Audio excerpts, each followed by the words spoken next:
ভিতরে কোরআন নাজিল করার পরে যেই তরতিবে কোরআনটা সাজালেন, সর্বপ্রথম কোরআনের সাজানোর সিরিয়ালে আল্লাহ তাআলা নবীর জবানে সূরা ফাতিহা রেখেছেন।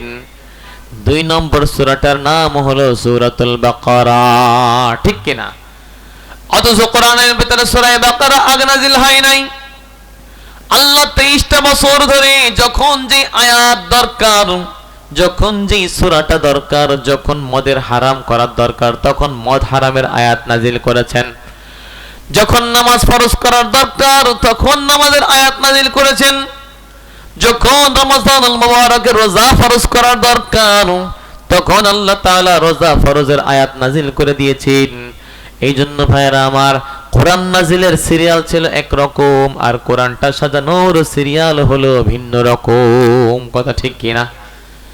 এই সূরা বাকারার শুরুতে আল্লাহ বলেন আলিফ লাম মিম যালিকাল কিতাবু লা রাইবা ফীহি হুদাল লিল মুত্তাকিন।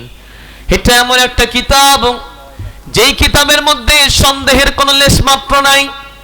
পৃথিবীতে বহুত কিতাব দেখেছি আমি, আপনারাও দেখেছেন, যেই কিতাবের শুরুতে প্রত্যেকটা লেখক লিখে দেয় আমার এই কিতাবের মধ্যে কোনো ভুল খুঁজে পাইলে মেহেরবানি করে এখন নম্বর দিয়ে দেয়, নম্বরে কল করে বলে দিবেন, সংস্কার করে দিবেন, ভুল শুধরায় দিবেন, আমরা পরবর্তী সংস্করণে এটাকে সংশোধন করে দিব। এটা এমন কথা ছাড়া পৃথিবীর মধ্যে কোনো লেখক তার কিতাব লিখতে পারে নাই। কিন্তু আল্লাহ পাকের কালাম কিতাবটা শুরু করেই আল্লাহ বলেন এটা এমন একটা কিতাব যে কিতাবের মধ্যে ভুলের কোনো সম্ভাবনাই নাই। সুবহানাল্লাহ। বাড়িতে যে সকালে নাস্তা করে করেন, যেই আল্লাহর কালাম, আল্লাহ বলেন কোরআনের মধ্যে কোনো সন্দেহ নাই। আমি কিতাব লিখলে লিখে দিব, যদি কেউ ভুল খুঁজে পান আমাকে জানাবেন, আমি পরবর্তী ছাপানোর সময় এটাকে ঠিক করে দিব। আল্লাহ যদি বলতেন আমার কোরআন নাজিল করলাম, এই কোরআন হেদায়েত, তোমরা বান্দার যদি কোনো ভুল খুঁজে পাও আমি আল্লাহকে জানাই দিলে আমি পরবর্তী নবীর পরে এটাকে ঠিক করে দেব। নাউজুবিল্লাহ বলেন। আল্লাহকে এটা বলেছে নাকি? আওয়াজটা এত চিকন কেন ভাই? আওয়াজটা একটু মোটা করেন আর ভলিউমটা দেন, আওয়াজ গম গম করে দেন একেবারে। কষ্ট হচ্ছে আপনাদের শুনতে? কথা বোঝা তো যাচ্ছে? তো এই কোরআনের প্রথম সূরার মধ্যে আল্লাহ নাজিল করার পরে বলতেছেন যালিকাল কিতাব লা রাইবা ফি, এটা এমন এক কিতাব যার মধ্যে সন্দেহের লেশ মাত্র নাই। হুদাল লিল মুত্তাকিন, আর এই কিতাবটা হেদায়েত, জান্নাতের রাস্তা দেখাবে শুধু তাকে যার ভিতরে কার ভয় আছে। সুতরাং কোরআনে কথা বলে নাই হুদাল লিল মুসাল্লিন, কোরআন যারা মসজিদে নামাজ পড়ে মুসল্লি এদের জন্যই কোরআন হেদায়েত, আল্লাহ এটা বলে নাই। কোরআনে কথা বলে নাই, আল্লাহ বলে নাই হুদাল লিল মুসলিমিন, কোরআন মুসলমানদের জন্য হেদায়েত। তার কারণ কত মানুষ মুসলমান হওয়ার পরে জাহান্নামে যাবে, কথা ঠিক কিনা বলেন? কত মানুষ আছে মসজিদের প্রথম কাতারের মুসল্লি হওয়ার পরেও তারা জাহান্নামে যাবে। তার কারণ নামাজও পড়ে সুদ খায়, আছে না নাই? মুসলমান নাম দেয় আবার তারা পূজা মণ্ডপে যায়, মুসলমান নাম দেয় আবার তারা নাস্তিক্যবাদকে বিশ্বাস করে, মুসলমান নাম দেয় রাসূলকে শুধুই মাপকাঠি মানে, সাহাবাদেরকে মাপকাঠি মানে না। বলেন তারা মেয়ারে হক না মানলে ওরা আহলে সুন্নাত ওয়াল জামাতের পরে আছে নাকি গোমরাহির পথে চলে গেছে? সুতরাং ভাইরা আমার, এই কোরআন তার জন্য হেদায়েত, যার ভিতরে আল্লাহর ভয় আছে আল্লাহ জানাই দিয়েছেন। এই জন্য যতই বয়ান করি না কেন, জুম্মার মজলিসে বয়ান হয়, মাহফিলের মজলিসে বয়ান হয়, বৃহস্পতিবারে মার্কাজ মসজিদে বয়ান হয়, বিভিন্ন জায়গায় তাবলীগ জামাত ওয়ালারা বয়ান করে, ইস্তেমার মাঠে বয়ান হয়, চরমনার মাঠেও বয়ান হয়। যত বয়ান বাড়তেছে ততই যেন গোমরাহি বাড়তেছে। তার কারণ রোগ যেটা হয়েছিল, রোগের শেফা যেটা, ওষুধ যেটা দরকার ছিল, এই ওষুধ আমরা মানি না, বরং নিজের মন মতো চলি। সুতরাং নিজের মন মতো চললে ওই রোগ কোনোদিন সাহস ছাড়া বলে সুস্থ হবে না। কথা ঠিক কিনা বলেন? সুতরাং আমাদের রোগ থেকে বাঁচতে গেলে কার ভয় লাগবে? আর রোগ থেকে বাঁচার রাস্তা হলো কোরআনের পথে চলা লাগবে। আর কোরআন তাকে রাস্তা দেখাবে যার ভিতরে আল্লাহর ভয় আছে। কথা বলেন ঠিক কিনা? যাদের হৃদয়ে আছে আল্লাহর ভয় তারা কবু পথ ভুলে যায় না। যাদের হৃদয়ে আছে আল্লাহর ভয় তারা কবু পথ ভুলে যায় না। আল্লাহর প্রেম ছাড়া এই দুনিয়ায় কারো কাছে কোনো কিছু চাই না। আল্লাহর প্রেম ছাড়া এই দুনিয়ায় কারো কাছে কোনো কিছু চাই না। রাতের আধারে যারা সিজদাতে রয় দু চোখের শ্রুতে নদী যেন বয়। রাতের আধারে যারা সিজদাতে রয় দু চোখের শ্রুতে নদী যেন বয়। ছলনার হাছানি যতই ডাকো, ছলনার হাছানি যতই ডাকো, কবু সে পেছনে তাকায় না। আল্লাহর প্রেম ছাড়া এই দুনিয়ায় কারো কাছে কোনো কিছু চাই না। যাদের হৃদয়ে আছে আল্লাহর ভয় তারা কবু সুদ ঘুষ খায় না। ঠিক কিনা? যাদের হৃদয়ে আছে আল্লাহর ভয় তারা কবু বিবির মোহর ফাঁকি দেয় না। যাদের হৃদয়ে আছে আল্লাহর ভয় তারা কবু ওজনে কম দেয় না। কথা ঠিক কিনা বলেন? এই জন্য ভাইরা আমার, কোরআন আসছে আমাদেরকে জান্নাতের রাস্তা দেখানোর জন্য, কিন্তু আমরা রাস্তায় চলি না। তার কারণ আমাদের দিলের মধ্যে আল্লাহর ভয় নাই। যার দিলে আল্লাহর ভয় থাকে না সে কোনোদিন গুনার থেকেও বাঁচতে পারে না।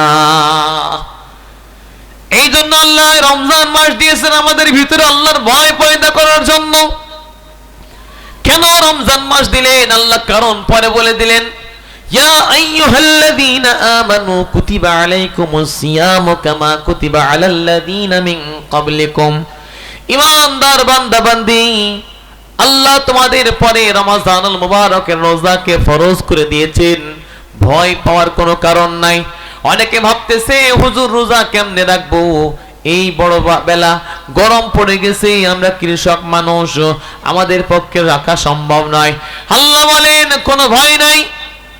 কুতিবা আলাল্লাযীনা মিন ক্বাবলিকুম, তোমাদের পরেই শুধু আল্লাহ রোজাকে ফরজ করেছেন এটা এমন নয়, বরং আল্লাহ তাআলা পিছনের সমস্ত উম্মতের পরে রোজাকে ফরজ করেছে। সুবহানাল্লাহ। তারা যদি পারে আপনারা কেন আমরা কেন পারবো না? কথা বলেন ঠিক কি না? তারা যদি পারে আপনি আমি কেন পারবো না? বরং তাদের রোজাকে আল্লাহ কঠিন করেছিলেন, আপনার আর আমার রোজাকে আল্লাহ তাআলা ওদের তুলনায় প্রায় অর্ধেকটা সহজ করে দিয়েছে। ওদের রোজা ছিল প্রায় 24 ঘন্টার মতো না খেয়ে থাকা লাগতো, 23 ঘন্টা না খেয়ে থাকা লাগতো। আর আল্লাহ তাআলা আমাদের রোজাকে ফরজ করেছেন।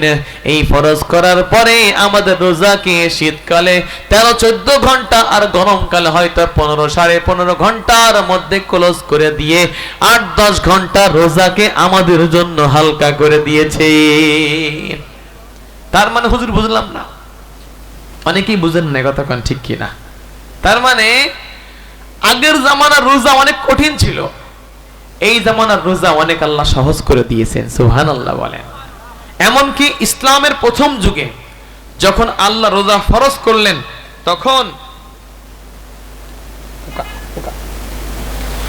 যখন ইসলামের প্রথম যুগ রোজা ফরজ হলো, ওই সময়ও রোজা অনেক কঠিন ছিল। ইফতারি টু ইফতারি, জোরে বলেন। কি বললাম? সবাই বলেন। সবাই মুখ খুললে আপনার যখন শরীর নাড়া পড়বে তখন শোনার আগ্রহ পাইতে হবে। একদিনে পড়ে থাকলে বাড়ির বউয়ের কাছে মন চলে যাবে। কিন্তু জোরে বলে ইফতারি টু ইফতারি। তার মানে ইফতারি করলেন, ইফতারি করার পরে একটু ঘুম এসে গেল। ইফতারি সারাদিন না খাওয়ার পরে যখন শরবত খাই, এটা খাই সেটা খাই, মাটির তৈরি খানা যখন পেটের মধ্যে যায় তখন মাটির সাথে পেটটা মিলাই দিতে মন চায়, তার মানে ঘুম পড়তে মন চায়। কথা বলেন ঠিক কিনা? আগের জামানার রোজা এমন ছিল, ইফতারি করলেন, সূর্য ডুবে গেল, ইফতারের সময় হয়ে গেল, ইফতারি করলেন, এরপরে একটু ঘুমায় পড়লেন, পরে রোজা শুরু হয়ে যাবে। যতক্ষণ জেগে থাকবেন অতটুক সময় আপনার রোজা রাখা লাগবে না, ঘুমায় পড়লেন তো পরে রোজা শুরু হয়ে গেল। বলেন ইফতারি করার পরে একটু শুইতে মন চায় কি চায় না? বলেন।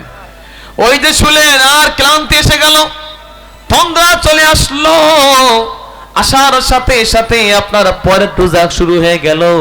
এমনটা যদি আমাদের হতো তো এখনই কষ্ট হয়ে যায়, তখন কি পরিমাণ কষ্ট হতো, কথা বলেন ঠিক কিনা? তারা এই কঠিন রোজা রেখেছে, ইফতারি করেছে, ঘুম আসছে তো পরের রোজা শুরু হয়ে গেছে। আল্লাহর নবীর জামানায় ইসলামের প্রথম দিকের রোজা কাইস ইবনে সারিমা রাদিয়াল্লাহু আনহু, গ্রাম্য কৃষক সাহাবী, উনি সারাদিন মাঠে কাজ করার পরে উট এসব চালানোর পরে, বাঙালিরা গরু চালায়, ওই দেশের মানুষ কি চালায়? উট চালায়। গরু চালানো সহজ, উট চালানো কঠিন, কথা বলেন ঠিক কিনা?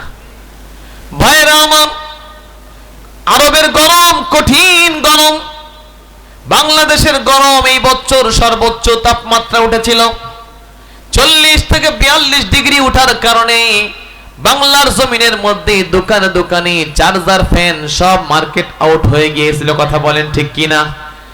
এই পরিমাণ গরম পড়েছিল, মাটিগুলো চৌচির হয়ে গেল, বৃষ্টি বন্ধ হয়ে গেল, অনাবৃষ্টি শুরু হয়ে গেল, গরমের তাড়নায় কারেন্ট বিদ্যুৎ সব বন্ধ হয়ে গেল, সরকার পর্যন্ত হিমশিম খেয়ে গেল, কারেন্ট কেন দিতে পারতেছে না, এমনকি চার্জার ফ্যান গুলো চার্জ দিয়ে শেষ হয়ে যায়, আবার চার্জ নেবে, সেই কারেন্ট থাকে না। বাজারে চার্জার ফ্যান কিনতে যাই, ফ্যান নাই, একটা থাকলে দাম 3 গুণ। এই কঠিন গরমের মধ্যে বাংলাদেশের জনগণ হিমশিম খেয়ে যায়। এর থেকেও কঠিন থেকে কঠিন গরম বাংলাদেশ থেকেও আরবের গরম, কথা বলেন ঠিক কিনা? উদাহরণ দিলে বুঝবেন কেমন গরম। আমি একটা গল্প শোনাবো। বাংলার জনগণ কিছু মানুষ আছে যারা চরমনার পীরের মুরিদ, যারা মুরিদের সবক আদায় করেন। আবার কিছু মানুষ আছেন দাওয়াত ও তাবলীগের বিশ্বব্যাপী মেহনতের সাথে মিলে চিল্লা দেওয়ার পরে তারা বিদেশেও সফর করে, আসে না নাই? বলেন। এমন একটা তাবলীগের এক জামাত বিদেশ সফরে গেছে, আরব দেশের মধ্যে মরুভূমির পাশে ওদের মসজিদে রোগ পড়েছে, দূর দূর বাড়ি কষ্ট করে ইসলামের ইমানের দাওয়াত দিয়ে বেড়ায়, দাওয়াত দেয়, মসজিদে থাকে, সেখানে খাই দায়, সেখানে ঘুমাই। এক শ্রেণীর মানুষ বলে এরা মসজিদ নোংরা করে বেলায়, বলেন নাউজুবিল্লাহ। তাবলীগেরা মসজিদ নোংরা করে নাকি মসজিদকে পরিষ্কার করে দেয়? কথা বল না কেন? তাবলীগেরা মসজিদে আসার আগে দেখবেন বাথরুমের কি অবস্থা, জুলকালি ময়লা, বলে বাথরুমটা ঠিকমতো অপরিষ্কার, ঠিকমতো পরিষ্কার থাকে না। তাবলীগেরা চলে যায়, মসজিদে ঝুল থাকে, ইমাম সাহেবের মেহরাব গুলা কি পরিমাণ ময়লা হয়ে থাকে, এলাকাবাসী খোঁজ খবর নেয় না। তাবলীগ জামাত 3 দিন লাগানোর পরে যখন মসজিদ থেকে বের হয়ে যায়, এই তাবলীগ জামাত ওলারা মসজিদকে পরিষ্কার শুধুই করে না, বরং টয়লেট বাথরুম সাফ করে ঝকঝকে বানায় রেখে তারপরে যায়। সুবহানাল্লাহ বলেন। তারা মসজিদকে নোংরা করে না, মসজিদ পরিষ্কার করে? জোরে বলেন। কই মসজিদের মধ্যে ঘুমাবে কেন? ইতিকাফের নিয়ত করে কেউ মসজিদে ঢুকলে তার জন্য ঘুমানো জায়েজ আছে, আছে না নাই? বলেন। আল্লাহর নবী সারাটা রমজান মসজিদের মধ্যে ইতিকাফ করতেন, কথা বলেন ঠিক কিনা? মসজিদের মধ্যে ইতিকাফ করলে রাত্রেবেলায় ঘুম গেলে বলে এরা মসজিদকে নোংরা করে, তার মানে নাইট প্রেসার হলে মসজিদ নোংরা হয়ে যায়। ওরা কি খালি মসজিদে শোয় নাকি বিছনা বিছায় শোয়? আল্লাহর নবীও তো ঘুমাইতো, সাহাবারাও তো ঘুমাইছে না বলেন? তো ওনাদের রাত্রেবেলায় গোসল ফরজ হয়েছে না বলেন? সুতরাং ওনারা মসজিদ নোংরা করে বেড়াইছে? কথা সাবধানে বলবেন, কোথায় কথা লেগে যাচ্ছে, কথা ঠিক কিনা বলেন? সুতরাং তাবলীগেরা মসজিদ নোংরা করে না, মসজিদ পরিষ্কার করে দেয়। জোরে বলেন। এমন এক জামাত সৌদি আরবে গেল, মরুভূমির পাশে তার রোগ পড়লো, মসজিদের মধ্যে থাকে, ডাকে মানুষকে দাওয়াত দিয়ে বেড়াই, রান্না বাড়া করে। তো যাদের রান্নার দায়িত্ব পড়লো তারা হাড়ির মধ্যে ডেকচির মধ্যে চাউল দিয়ে পানি দিয়ে ধুলো, কিছু পানির মধ্যে চাউল দিয়ে পাথরের পরে ওই ডেকচিটা দিয়ে রাখলো।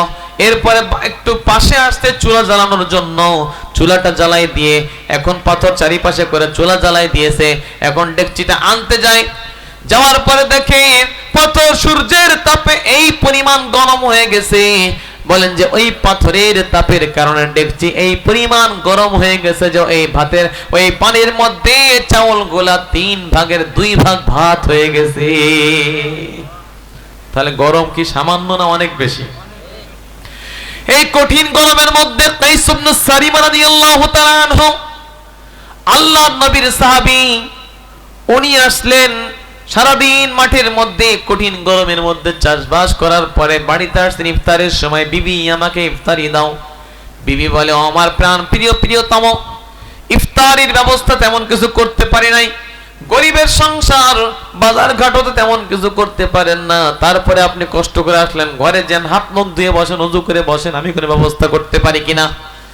এই বলে বিবি চলে যায় ইফতারি ব্যবস্থা করার জন্য। স্বামী হাত মুখ ধোয়ার পরে ক্লান্ত শরীর নিয়ে ঘরের মধ্যে বসে থাকেন ইফতারির অপেক্ষায়। ইতিমধ্যে বিবি একটু লেট করে ফেলে, ইতিমধ্যে সূর্যটা ডুবে যায়। সূর্য ডুবার কারণে বলেন যে ইফতারি করার সময় হয়েছে কি হয়েছে না।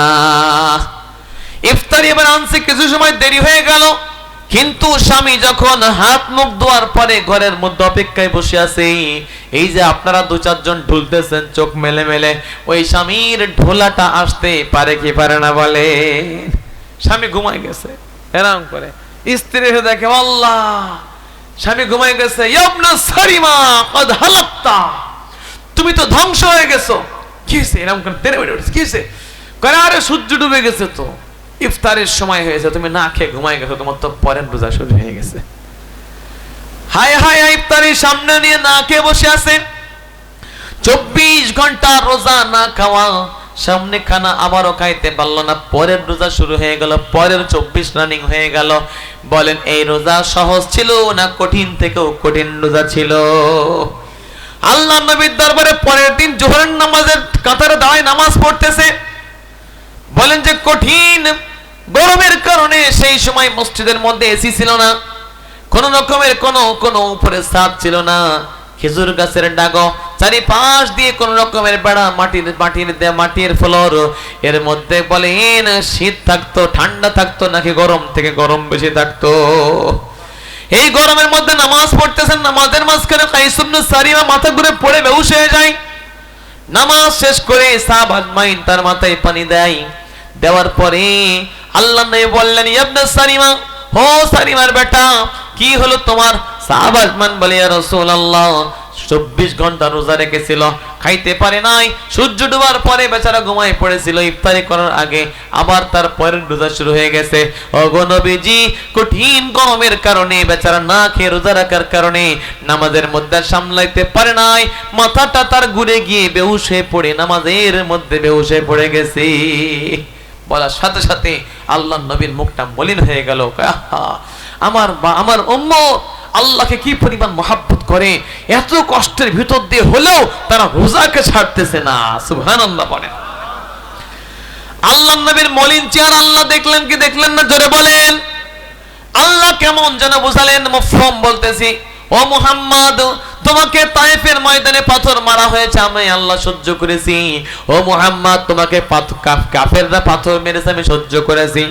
মুহাম্মদ তোমাকে কাফেররা গালি দিয়েছে, তোমার গায়ে থুতু নিক্ষেপ করেছে, সব কিছু সহ্য করেছি।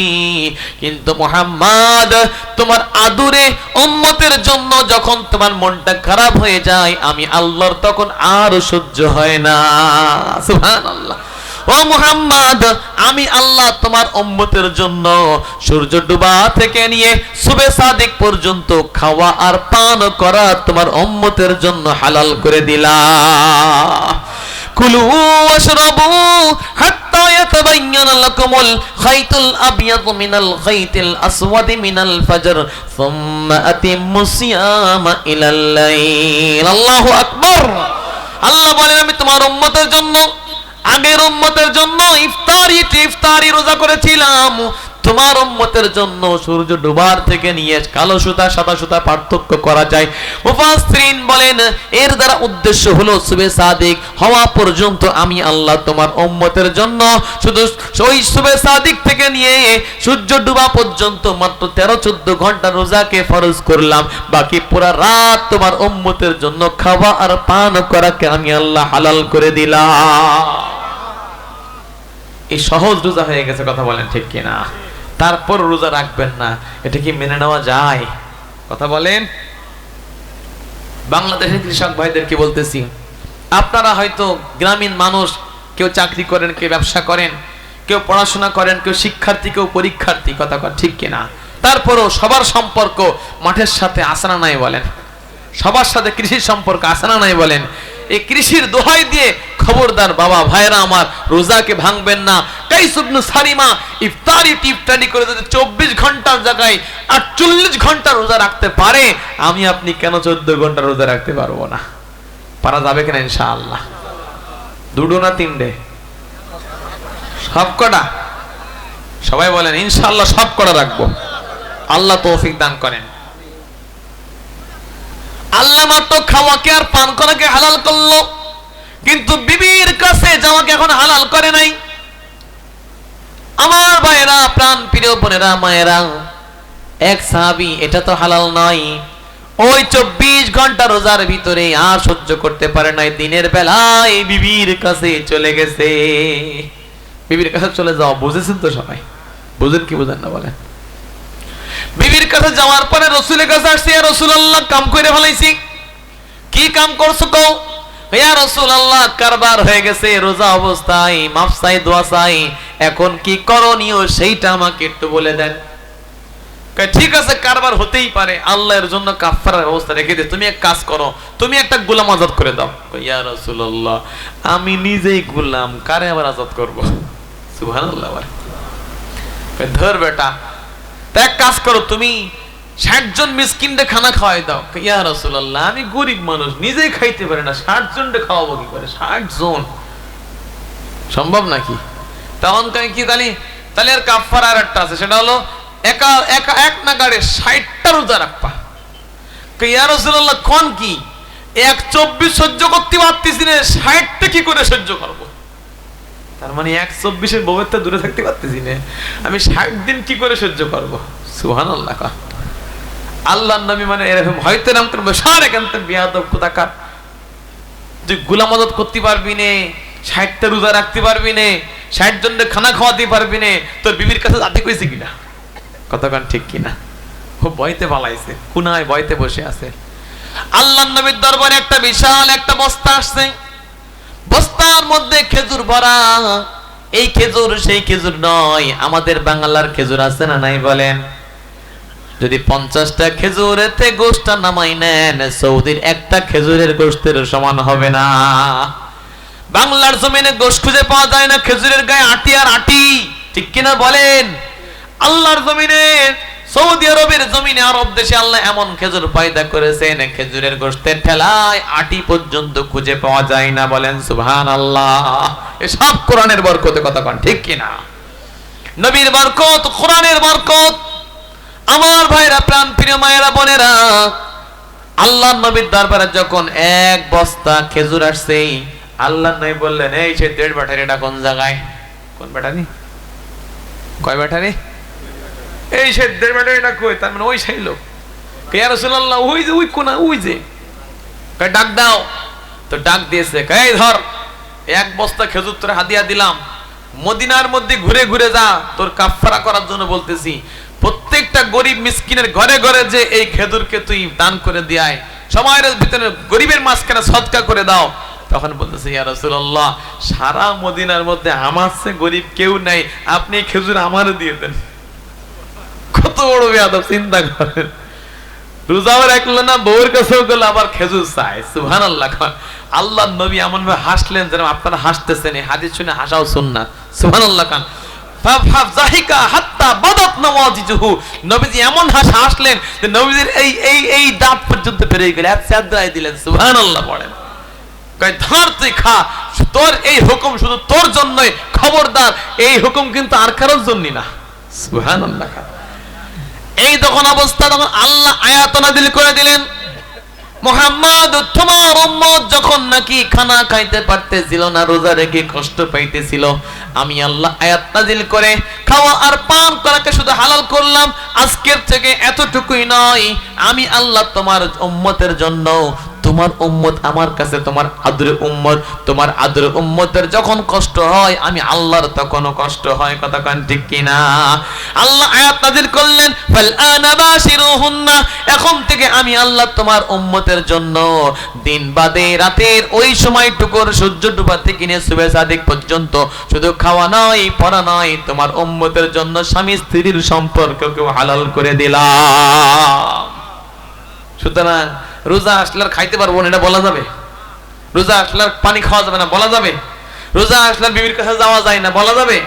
বরং আমি তো মনে করি রোজার মাসের আগে যা খাইছিল, যা পড়েছিল, যা পানি খাইছিল, যা বিবির কাছে গিয়েছিল, রোজার মাসে আরো বেশি খায়, বেশি পান করে, বেশি যায়। কথা কান ঠিক কিনা? ভাইরা আমার, আল্লাহ রোজাকে সহজ করে দিলেন, আল্লাহ তাআলা রোজাকে সহজ করলেন, আর সব কিছুকে আমাদের জন্য প্রায় ৮-১০ ঘন্টা কমাই দিলেন। সুতরাং আল্লাহ বললেন, ইয়া আইয়ুহাল্লাযীনা আমানু কুতিবা আলাইকুমুস সিয়াম, ও আমার ঈমানদার বান্দারা, তোমাদের উপর রোজাকে ফরজ করা হলো, ভয় পাওয়ার কারণ নাই। কামা কুতিবা আলাল্লাযীনা মিন ক্বাবলিকুম, তোমাদের পূর্বের উম্মতের জন্য রোজাকে ফরজ করা হয়েছিল, তারা যদি রাখতে পারে তোমরা কেন পারবা না? বরং তোমাদের রোজা সহজ করে দিয়েছেন আল্লাহ, তাদের রোজা কঠিন করেছিলেন, তাদের কঠিন যদি পারে তোমরা কেন ফরজটা পারবা না? কথা কান ঠিক কিনা? এখন প্রশ্ন আমার, যে কেন রোজা আল্লাহ ফরজ করলেন? এবার এদিকে যাবো একটু, বলবো। আল্লাহ বলেন, লাআল্লাকুম তাত্তাকুন, তোমরা যেন খোদা ভীরু বান্দা হতে পারো, মুত্তাকি বান্দা হতে পারো। মুত্তাকি না হওয়া পর্যন্ত আল্লাহর কোরআন তোমার জন্য জান্নাতের রাস্তা দেখাবে না, ঠিক কিনা? এই জন্য ভাইরা আমার, আল্লাহ নবী মুত্তাকি বান্দা হওয়ার জন্য, আল্লাহ নবী তো সবথেকে বড় মুত্তাকি নবী, নিজেই বলেন, আনা আতকাকুম লিল্লাহ ওয়া আখশাকুম লিল্লাহ, আমি তোমাদের মধ্যে সবথেকে বেশি আল্লাহকে ভয় করি, আর তোমাদের মধ্যে সবথেকে বেশি আমি গুনাহ থেকে বাঁচি। বলেন সুবহানাল্লাহ। আল্লাহ নবী এত ভয় পাওয়ার পরে, এত গুনাহতে বাঁচার পরেও, নবীর পূর্বাপর কোনো গুনাহ ছিল না, তারপরেও গুনাহ থেকে বাঁচতেন। তার যদি ওই রকম অবস্থা হতে পারে, ও আমার ভাইয়েরা, আমার বাবারা, বলেন আমাকে আর আপনাকে কি পরিমাণ গুনাহ থেকে বাঁচার দরকার আছে না নাই? আল্লাহ রোজাকে ফরজ করলেন আমাদেরকে গুনাহ থেকে বাঁচানোর জন্য, মুত্তাকি বানানোর জন্য। এখন প্রশ্ন হলো, হুজুর মুত্তাকি কেমনে হওয়া যায়? আল্লাহ রাসূল দোয়া করতেন, আল্লাহুম্মা বারিক লানা ফি রাজাব ওয়া শাবান, ও আল্লাহ পূর্বের রমজান রেখে আসছে রোজা, ওই রমজান দ্বারা আমরা মুত্তাকি হতে পারলাম কিনা কোনো গ্যারান্টি নাই। ওই রমজান দ্বারা, পিছনের রমজান দ্বারা কোনো আমাদের গুনাহ মাফ হলো কিনা জানি না, মুত্তাকি হলাম কিনা জানি না। সুতরাং আল্লাহ যখন হায়াতটাকে রমজানের পরে শাওয়াল, জিলকাদ, জিলহজ, মুহররম, সফর, রবিউল আউয়াল, রবিউল সানি, জুমাদাল উলা, জুমাদাল উখরা, যখন এই 9টা মাস পার করে দিয়েছেন, এখন রজব আর শাবানের পরে ওই রমজান দেখা যায়। কতক্ষণ ঠিক কিনা? আল্লাহ এখন আর 2টা মাস পরে রমজান আসতেছে, আল্লাহ মেহেরবানি করে আমাদের এই রজব আর শাবানটাকে আপনি বরকতময় করে দেন, আর আমাদের হায়াতটাকে রমজান পর্যন্ত পৌঁছায় দেন। উদ্দেশ্য, পিছনের রমজান তারা যদি হক আদায় করতে না পারি, এই রমজানকে আমরা হক আদায় করে রোজা রাখার মাধ্যমে আপনার মুত্তাকি বান্দা হতে চাই। কথা ঠিক কিনা বলেন?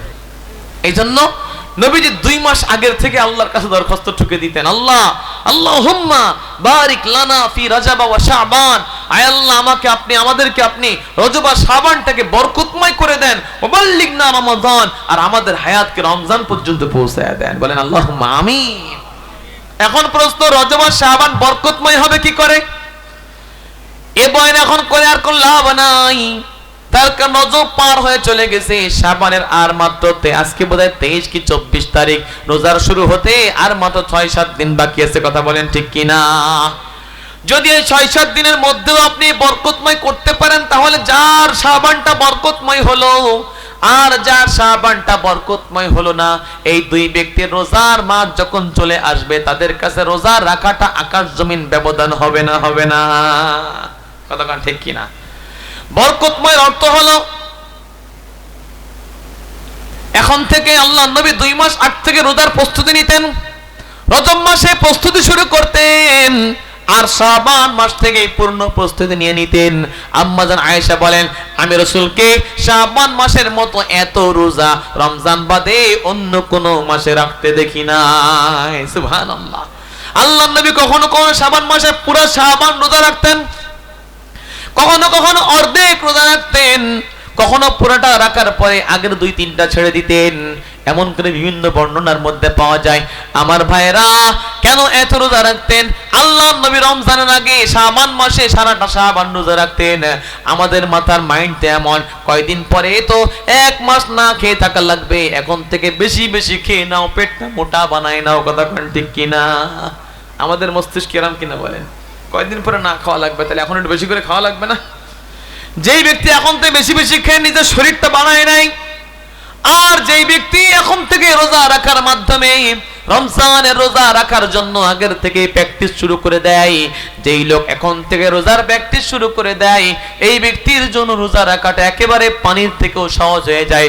আর যে এখন থেকে খেয়ে দেয়, পেটকে মোটা বানায়, স্বাস্থ্যটাকে ঘন বানায় ফেলে, শরীরের মধ্যে ভারত্ব এনে দেয়, এই লোকটার জন্য, এই লোকটার থেকে রোজা রাখা অনেক বড় কঠিন হয়ে যায়। কি যায় না বলেন? যে লোকটা ফুটবল খেলবে মনে করেন, আর 1 সপ্তাহ পরে ফাইনাল খেলা হবে, ফুটবল খেলা হালাল না হারাম খেলা বলেন তো? জোরে বলেন। তারপরে বোঝানোর জন্য বলতেছি, 45 মিনিট 1.5 ঘন্টার খেলা। কথা কোন ঠিক কিনা? এখন খেলোয়াড়রা কি 1 সপ্তাহ আগের থেকে ভালো মতো খায় দায়, ফুর্তি করে, এরপরে ভালো ভালো গোশ খায়, বিশ্রাম নেয়? কেন বলে 1 সপ্তাহ পরে ময়দানে দৌড়তে হবে, এখন যদি দৌড়ই ফেলি বেশি বেশি ক্লান্ত হয়ে যাবো, ওই দিন হেরে যাওয়া লাগবে। বিষয়টা কি এরকম নাকি? জোরে বলেন। নাকি খেলার দিন যা দৌড়ে তার থেকে 1 সপ্তাহ বেশি দাপাদাপি করে? কথা কন না কেন? খেলার মধ্যে যদি জয়লাভ করার জন্য ক্রিকেট খেলা হয়, বিশ্বকাপ খেলা হয়, এটাও কিন্তু হালাল খেলা না? জোরে বলেন। হারাম খেলা? জোরে বলেন। হালাল না হারাম? ক্রিকেট খেলা হালাল ছিল, কিন্তু বিভিন্ন কারণে এটা হারাম হয়ে গেছে। কথা বলেন ঠিক কিনা? এর মধ্যে হারাম আছে, এর মধ্যে হার জিত আছে, এর মধ্যে জুয়া আছে, এর মধ্যে নারী নর্তকীর নাচ গান আছে, এর মধ্যে বেপরদেগি আছে, এর মধ্যে নামাজের মধ্যে কোনো হিসাব কিতাব নাই, নামাজের কোনো গুরুত্ব নাই। এতগুলা যখন হারামের কারণ পাওয়া যায়, তখন হালাল খেলাও এতগুলা হারামের কারণে হালালটা হারাম হয়ে যায়। কথা কোন ঠিক কিনা? বোঝানোর জন্য তারপরে বলি, খেলবে 3.5 ঘন্টা 7 ঘন্টা, কিন্তু প্রস্তুতি নেই কি খেলার আগের দিন না 1-2 মাস না 4 বছর ধরে খেলে খেলে প্রস্তুতি নেই। জোরে বলেন। সুতরাং দুনিয়ার এক হারাম খেলার জন্য যদি এত আগের থেকে প্রস্তুতি শুরু হয়ে যায়, আমার ভাইয়েরা, প্রাণ প্রিয় মায়েরা, রমজান আসতেছে, জান্নাতের আগমনী বার্তা নিয়ে আমাদেরকেও রমজানের রোজার হক আদায় করে রাখার জন্য এখন থেকেই বেশি বেশি তেলাওয়াত, এখন থেকেই বেশি বেশি নফল নামাজ, এখন থেকেই রোজা, এখন থেকেই দান সদকা, এখন থেকে গুনাহ থেকে বাঁচতে হবে কি হবে না? জোরে বলেন। যে ব্যক্তি এখন থেকে রোজা রাখবে, এখন থেকে নফল নামাজ বেশি বেশি পড়বে, এখন থেকে চোখকে বাঁচাবে, কানকে বাঁচাবে, মুখটাকে গীবত শিকায়ত থেকে বাঁচাবে, মিথ্যা অপবাদ থেকে বাঁচাবে, মিথ্যা থেকে বাঁচাবে, এখন থেকে হাত ওজনে কম দেওয়া থেকে বাঁচাবে, জমির আইল ঠেলার থেকে বাঁচাবে, জমির আইল কাটার থেকে বাঁচাবে, এখন থেকে হাত বিবির হাতে, বিবির গায়ে অন্যায় ভাবে মারার থেকে বাঁচাবে, এখন থেকে হাত যখন অবৈধ জিনিসে স্পর্শ করার থেকে বাঁচাবে, পাটাকে অবৈধ জিনিস যাওয়ার থেকে বাঁচাবে, চোখটাকে মোবাইলের মধ্যে অবৈধ সিন সিনার থেকে বাঁচাবে। যেই লোকটা এমন বাঁচতে বাঁচতে রমজানের মধ্যে প্রবেশ করে, আর যে না বাঁচতে বাঁচতে রমজানের মধ্যে প্রবেশ করে, দুইজনের কাছে রমজানটা এক সমান নাকি আকাশ জমিন ব্যবধান? এক সমান না ব্যবধান? সুতরাং যে রমজানে শাবান থেকে প্রস্তুতি নিয়ে নেয়, ওই লোকটার শাবানটা বরকতময় হয়ে যায়। কথা কোন ঠিক কিনা? আমরা শুধু দোয়াই করে আল্লাহ বরকতময় করে দাও, তো বরকতের জন্য নামাজ, নফল নামাজ বাড়ানোর দরকার আছে না নাই বলেন? নফল রোজা রাখা লাগবে কি লাগবে না বলেন? জোরে বলেন একটু। এখন থেকে কোরআনের তেলাওয়াত কি কম করা লাগবে না বেশি করা লাগবে? ওরা রমজানে তো মেলা করতে হবে না, এখন একটু চুপচাপ থাক। হবে? এটা হবে? বলেন ভাই, হবে? নাকি বেশি বেশি করার দরকার? রমজানে তো গুনার কাজ করা যাবে না, এখন একটু বেশি করে খাইয়ে নি হবে। সুতরাং প্রস্তুতি নিতে হবে আমাদেরকে, তাহলে শাবানটা বরকতময় হবে। কথা বলেন ঠিক কিনা? ভাইরা আমার, এই রমজান আল্লাহ রোজা ফরজ করলেন কি জন্য? কোরআন বলতেছেন লাআল্লাকুম তাত্তাকুন, যেন তুমি খোদাভীরু বান্দা হতে পারো। খোদাভীরু বান্দা কাকে বলে? যার ভিতরে আল্লাহর ভয় থাকে। আল্লাহর ভয় তার দিলের মধ্যে থাকে, যার দিলের মধ্যে কোনো হিংসা নাই। কথা বলেন ঠিক কিনা? যার দিলে হিংসা আছে তার দিলে কার ভয় নাই? জোরে বলেন। যার দিলে অহংকার আছে তার দিলে কার ভয় নাই? যার দিলে বিদ্বেষ আছে তার দিলে আল্লাহর ভয় নাই। যার দিলের মধ্যে মানুষের প্রতি ঘৃণা আছে, মানুষের প্রতি হিংসা আছে, মানুষের প্রতি বিদ্বেষ আছে, মানুষের প্রতি ঘৃণা আছে, যার দিলের মধ্যে অহংকার আছে, শিরিক আছে, বেদাত আছে, যার দিলটা চাই অন্যায় কাজ করতে, গীবত শিকায়ত করতে, বলে এই দিলের মধ্যে ওইগুলা থাকলে তার দিলের মধ্যে কিন্তু আল্লাহর ভয় নাই। ঠিক কিনা? অথচ আল্লাহ তাআলা এই দিলটাকে পাক করার জন্য রমজান দিয়েছেন আমাদের। কথা বলেন ঠিক কিনা? সুতরাং রমজান রোজা রাখলেন আর দিলকে পাক করতে পারলেন না। নবীজি বলেন, জিবরাইল বলেন, ইয়া রাসূলুল্লাহ, যে রমজান পেল আর রমজানের হক আদায় করে আল্লাহর কাছ থেকে তার অন্যায়, তার গুনাহকে ক্ষমা করাইতে পারলো না, জান্নাতের ভাগীদার হতে পারলো না, ও ধ্বংস হয়ে যাক, ও বদদুয়া করলো জিবরাইল। আর নবীজি জিবরাইলের বদদুয়ার পরে আমিন বলেছেন, বলেন নাউযুবিল্লাহ। সুতরাং রমজান আসতেছে, এটা আমাদের জান্নাতের আগমনী বার্তা। আমরা এই রমজানে ইনশাআল্লাহ আল্লাহর কাছ থেকে জান্নাতকে আদায় করেই ছাড়বো ইনশাআল্লাহ। বলেন ইনশাআল্লাহ, বলেন সবাই। রোজার পুরস্কার জান্নাত নয় ভাইরা আমার। আল্লাহ বলেন হাদিসে কুদসির ভিতরে, আস-সাওমু লি ওয়া আনা আজজি বি, নামাজ আমার, এটা আল্লাহ বলে নাই। হজ আমার, এটা আল্লাহ বলে নাই। যাকাত আমার, এটাও আল্লাহ বলে নাই। কিন্তু আল্লাহ বলে আস-সাওমু লি, রোজা আমার। সুবহানাল্লাহ। রোজা আমার, ওয়া আনা আজজি বি, আমি নিজের হাতে রোজার পুরস্কার দান করব। এটা এক বর্ণনা। আবার ভিন্ন বর্ণনায় আল্লাহ বলেন আস-সাওমু লি ওয়া আনা উজজা বি, যে রোজা রাখবে রোজা আমার, আর রোজার পুরস্কার আমি নিজের হাতে আল্লাহ দিব না, বরং রোজার পুরস্কার আমি আল্লাহই নিজে তার জন্য হয়ে যাব। সুতরাং ওইটার থেকে এটা আরো বড় দামি। কথা কোন ঠিক কিনা? আল্লাহ যার, রব যার, সব তার। কথা কোন ঠিক কিনা? রোজার পুরস্কার জান্নাত নাকি আল্লাহ? ধরে বলেন, জান্নাতের জন্য রোজা রাখবেন না আল্লাহর জন্য রোজা রাখবেন? আল্লাহকে পাওয়ার জন্য। রাজি আছেন ইনশাআল্লাহ? ভাইরা আমার, এই রোজা দিলকে পাক করার জন্য। দিলের মধ্যে হিংসা আছে না নাই বলেন? কথা কম না। দিলের মধ্যে অহংকার আছে নাকি বলেন?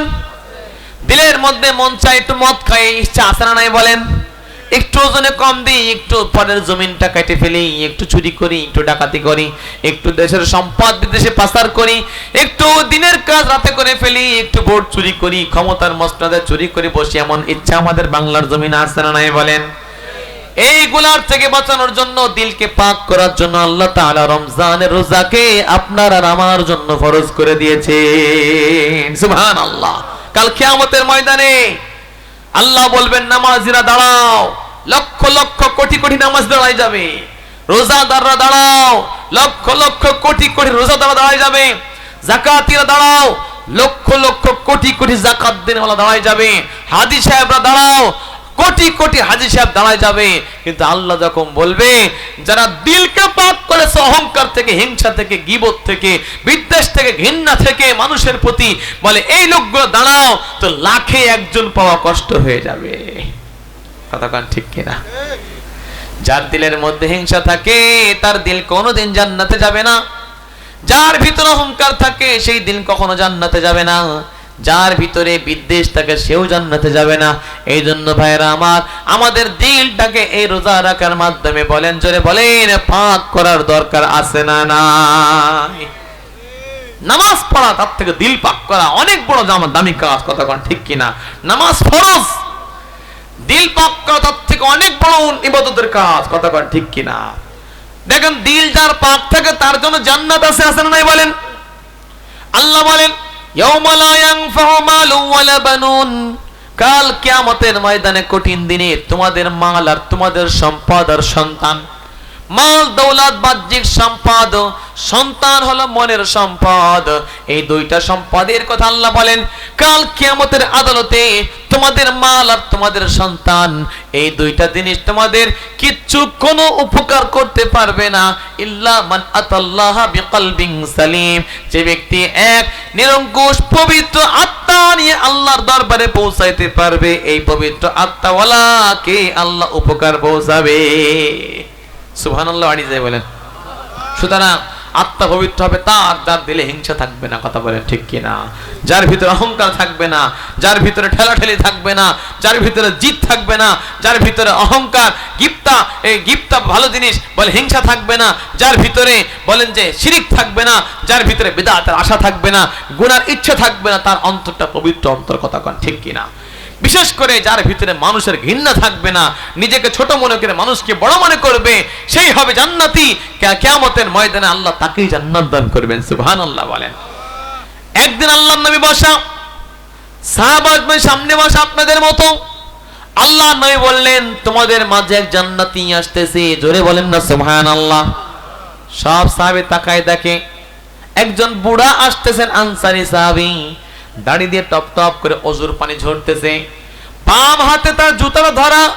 এই জন্য ভাইরা আমার, যখন মসজিদে যাবেন, কোন জায়গায় যাবেন না কেন, জুতাটা ধরার প্রয়োজন হবে। ডান হাতে ধরবেন নাকি বাম হাতে ধরবেন? অনেকে ডান হাতে ধরে। ডান হাতে ধরা সুন্নাত নাকি জুতা বাম হাতে ধরা সুন্নাত? জোরে বলেন। যা ভুল করেছে করেছে, এখন থেকে জুতার বাম হাতে, ডান হাতে ধরবো না, ডান হাতে কোরআন ধরবো, হাদিস ধরবো। ডান হাত ভালো কাজের জন্য, জুতা ধরা এটা মন্দ কাজ, এটার জন্য বাম হাতকে ব্যবহার করা সুন্নাহ। সুবহানাল্লাহ পড়েন। তো দেখলেন যে ওই সাহাবী আসলো, বসলো, পরের দিন রাসূল বলতেছেন তোমাদের মাঝখানে এক জান্নাতি আসতেছে। সুবহানাল্লাহ। তো সবাই তাকায় আছে, কে জান্নাতি? রাসূলের জবানে জান্নাতের ঘোষণা। দেখি গতকালকের যেই বুড়া আজকেও সেই বুড়া। একজন সুবহানাল্লাহ।